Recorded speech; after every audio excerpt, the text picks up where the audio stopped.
لہٰذا be be کے نام سے وسیلہ اور توسل، اس کے لیے علماء اور عرفاء نے کم از کم 10 طریقے لکھے ہیں. میں چاہتا ہوں کہ چند آپ کی خدمت میں بیان ہو جائیں.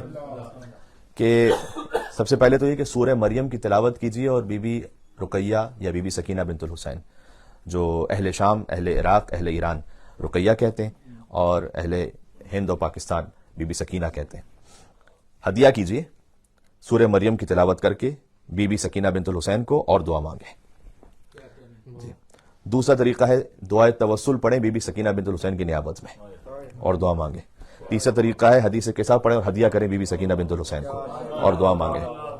چوتھا طریقہ ہے اما یجیب المضطر اذا دعاہ ویکشف السوء کو 21 مرتبہ پڑھیں اور بی بی سکینہ سلام اللہ علیہا کو ہدیہ کرتے ہوئے دعا مانگیں.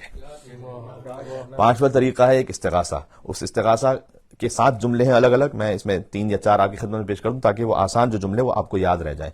یا غیاث المستغیثین کسے یاد نہیں؟ ہر دعائے کو میل پڑھنے والے کو یا غیاث المستغیثین یاد ہے، اور وہ دعا بھی سکینہ کے دادا کی سکھلائی ہوئی دعا ہے.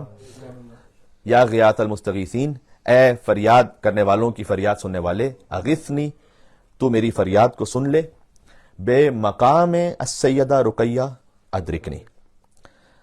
جو یا غیاث المستغیثین اغثنی یہ جملہ وہی ہے.